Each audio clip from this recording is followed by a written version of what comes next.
The Seven Habits of Highly Effective People was released in 1989 by Dr. Stephen Covey. It became an immediate bestseller and still ranks among the most influential business books of all time. While many consider Seven Habits a seminal work, it was not without its flaws. Among them was Covey's dense and verbose writing style, which made the book about a third longer than necessary.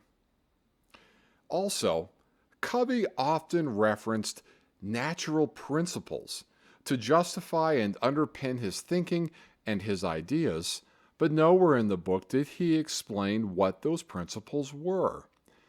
Was he referring to the laws of thermodynamics? Was he talking about the principle of reciprocity? Did he mean treat others as you would be treated? I don't know. His most egregious error occurred when he explained how he developed the Seven Habits. They came out of his research when he examined success literature published since 1776. He observed that for about 150 years, success literature focused on character improvement, so he dubbed this type of literature the character ethic. Then he observed a new inclination that emerged after World War I, an inclination towards what he called a personality ethic, where the focus was on behaviors and mechanical skills, especially for interpersonal relationships. This included his impression those behaviors and skills could be manipulative or deceptive because they were presented without a basis in character development. From The Seven Habits of Highly Effective People, Part 1, Inside Out. Some of this, post-World War I, literature acknowledged character as an ingredient of success, but tended to compartmentalize it rather than recognize it as foundational and catalytic. Reference to the character ethic became mostly lip service. The basic thrust was quick fix, influence techniques, power strategies, communication skills, and positive attitudes. He believed success literature based on the personality ethic was largely shallow and superficial, while the literature based on the character ethic was much deeper, more intense, authentic, and was the true prerequisite for success in life.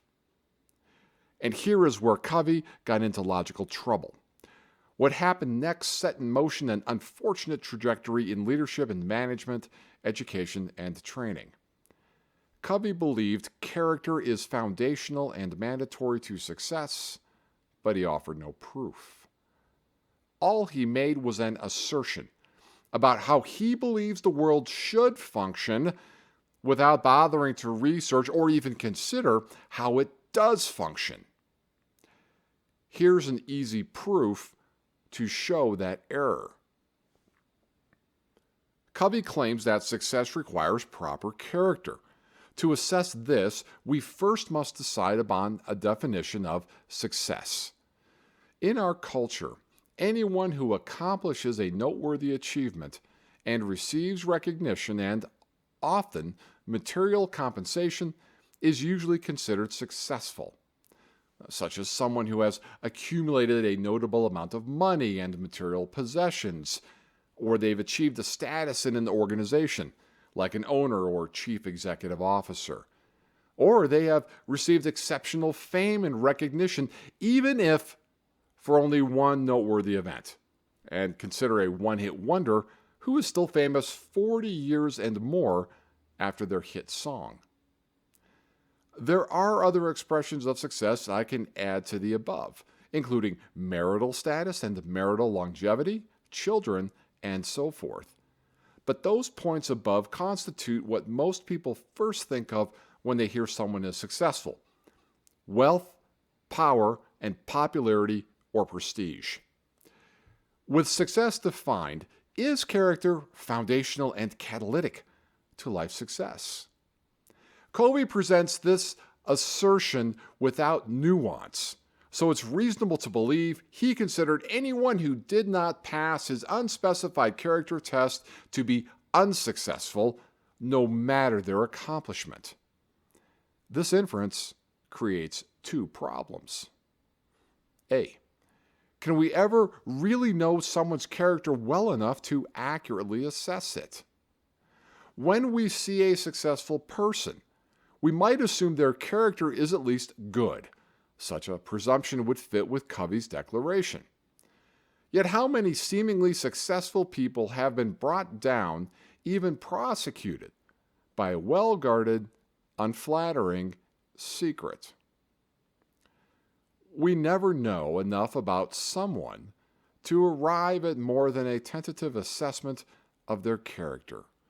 Though, if their behavior is consistent over a long period of time, we interpret that longevity and consistency as an affirmation of our assessment. And B. Has anyone ever been successful in life with an imperfect or even compromised character? That is an unqualified yes. Covey's intellectual underpinnings of his 7 habits are entangled in conflicting logic and repudiated by reality. And the only way out was for Covey to either recognize the 7 habits didn't require the foundation of an individual's great character, or just ignore the logical conflicts. He chose the latter. He ignored the conflicts and plowed ahead with great material, underpinned by an invalidated and unnecessary assertion. And this is how Stephen Covey screwed up the world. When he asserted that character is a prerequisite to success, he defined an aspirational human state as a mandatory step on the way to success. This opened an avenue for thousands of speakers, trainers, consultants, and authors to put exceptional emphasis on character development as the key to life success and de-emphasize skills development. This is in stark contrast to thousands of years of civilization, where uncounted people attained great power, notoriety, and wealth with flawed or demented characters. It would have been fascinating if Covey had addressed this reality rather than pretend it doesn't exist. We may abhor Machiavellian tactics, but we must acknowledge they exist and acknowledge they have worked. That recognition does not mean we have to adopt or condone them, but pretending they don't exist means we, like Covey, may insist our square peg is right and the round hole of reality is wrong. And all of us know how that ends. It's in those facts that Covey, when he formed the conclusions about his research, perhaps wholly misjudged success literature after 1917. The First World War was a supreme slaughter, a disaster for humanity and Western civilization. This war to end all wars did not live up to its hyperbolic and promissory surname, and instead, in classic unintended consequences fashion, achieved the opposite. It was the ghastly opening act to a century filled with unfathomable bloodletting. People of all stripes, including people of high moral character, decency, honor, heroism, and pure innocence, were casually annihilated in battle, by disease, economic depression, starvation, pogroms, and genocide. Being good was no defense when the enemy arrived at your door or when your survival and the survival of your family was otherwise threatened. The aggressor rendered character moot. Is it conceivable after the World War I apocalypse, Western societies, shaken to their core by incomprehensible carnage, changed their focus from airy aspirational notions to more practical survival and success skills?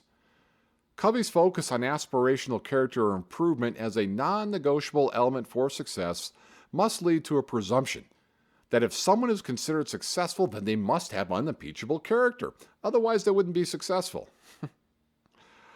Since that presumption is false, So must be Covey's underlying philosophy.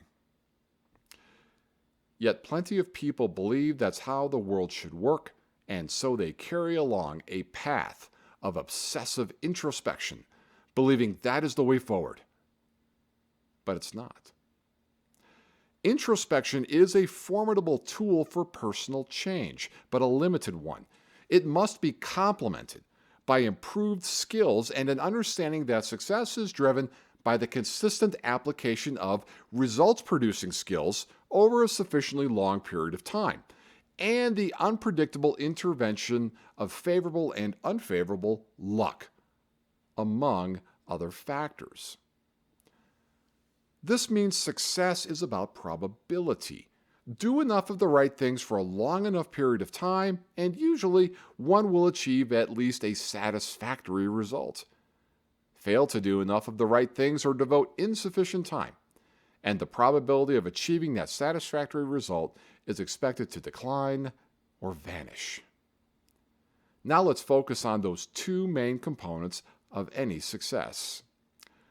First, command of the relevant skills, and two, consistent application of those skills.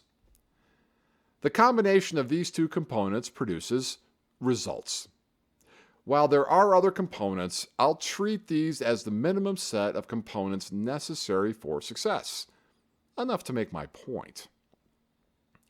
These two components circumscribe the definition of success as the recognition by others of someone's satisfactory or better results.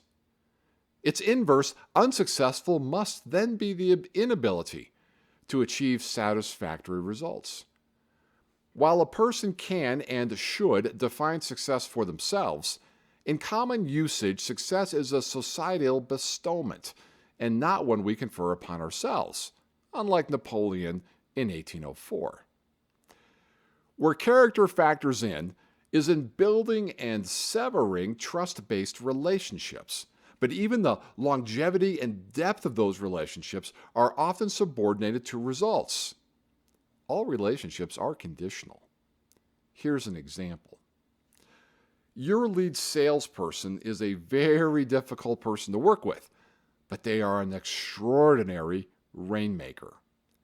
Will you trade that person for a high-character person who has produced only half the results your lead salesperson can? Probably not. At least, not until that lead salesperson exposes your company to so much risk that what they generate matters little compared to what their behavior may cost you. Had Covey come across the 7 habits from another author and without a foundation in character development, it's fair to assume he would have dumped them onto the personality ethic pile and criticized their superficiality.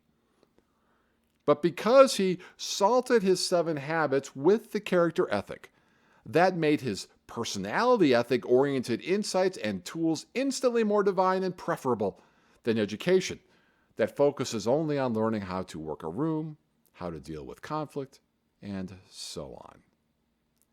A pessimist might wonder if Covey's philosophy was simply a clever differentiation strategy to set his otherwise personality ethic-based skills apart from those of his competitors. Covey's error was declaring his academic premise as real-world fact, the way he believed the world should work as opposed to the way the world does work. His is an absolutist message in a real world where success isn't that simple and requires far more than character to attain. And in the strictest sense, where success can be accomplished with a crippled character or even none whatsoever. Consider the concept of Plato's noble lie. The noble lie argues that people in authority, leaders, are allowed to lie to their people as long as they are advancing an agenda they consider virtuous or to maintain social harmony. Under this doctrine, leaders can lie to us and still maintain a clear conscience, because their lie is for our benefit. It is noble. I'm sure Covey would reject this, but it is a fact many leaders have lied to their people for thousands of years, and it won't stop. Because Plato's doctrine reflects reality, while Covey's reflects aspiration. Nonetheless, Covey's observations about the character requirement for success are true to a point, but in a limited sense rather than as an absolute natural law. And in an ironic twist, we infer character from results which come from skills-based behavior. But Covey disregards skills-based behavior, skills-based education, if it is presented without a clear character ethic, as if the student has lived life incapable of understanding the difference between right and wrong. Besides, if Covey considers behavior superficial, even inauthentic, then how does one intuit someone else's character? A sterling character can keep an individual away from costly and preventable errors and can be helpful to build trust. But remember that results, the outcomes of behaviors and skills, are highly prized. Sometimes they are valued even more than character, as the earlier lead salesperson example showed. And the ability to sleep well at night, have high-quality, trust-based relationships, and live without the regrets of deceiving and manipulating others should never be marginalized or ignored. Character is essential for peace of mind, less so for attaining the popular indicators of success. As the legendary molecular biologist Peter Duesberg said, "I would prefer to be honest, even against my own interests." That is the finest definition of character I've ever read. Material success is not so much dependent upon outstanding character as it is enhanced by it.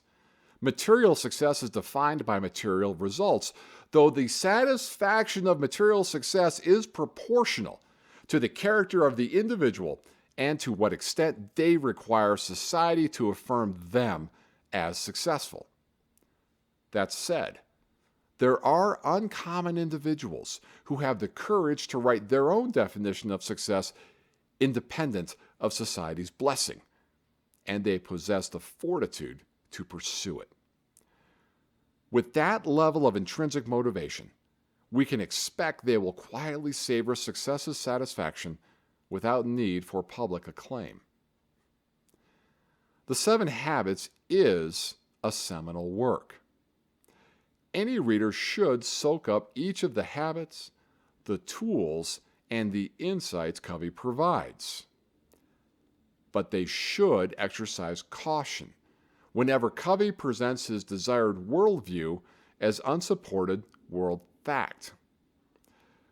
One hard reality of life is success can occur for one with abominable character and be denied for another with sterling character. As President Kennedy said, life is not fair. Life cannot be yoked and steered by a driver possessed only of good intentions and saintly character, but it will respond to a competent and consistent driver.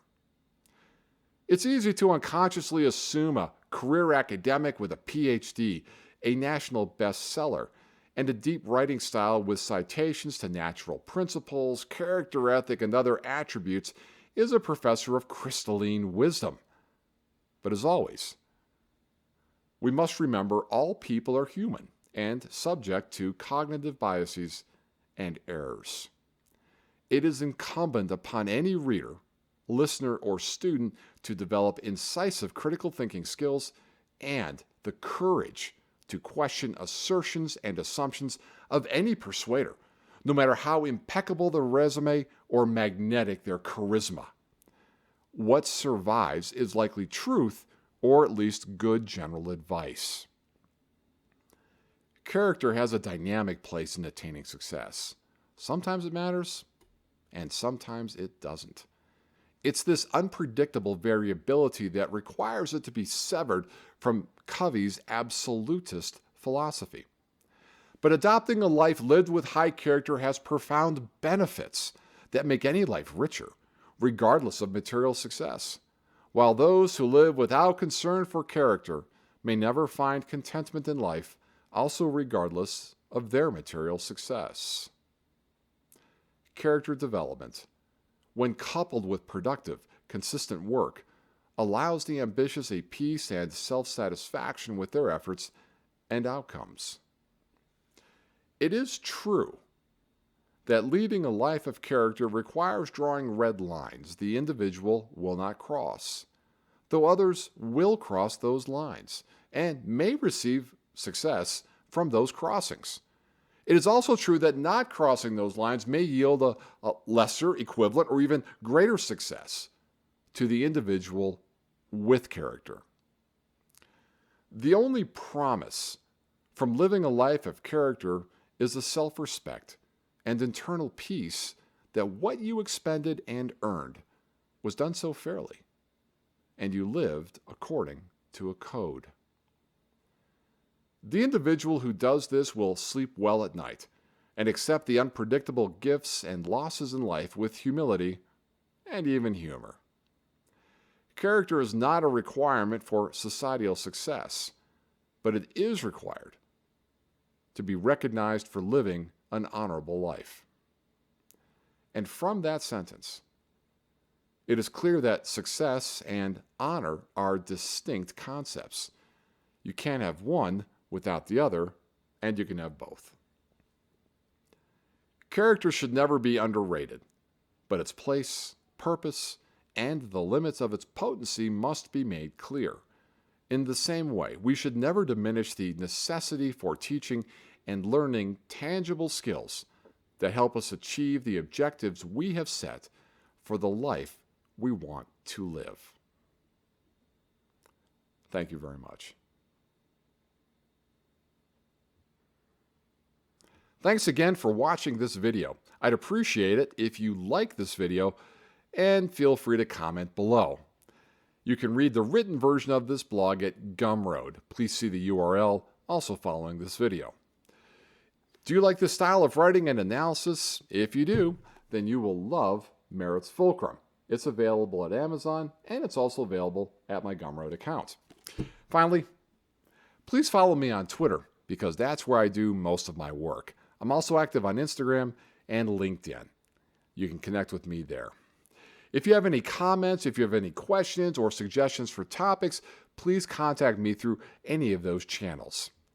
And please remember, we do all this so all of us can be better at who we are and what we do. Thanks again, and I'll see you next time.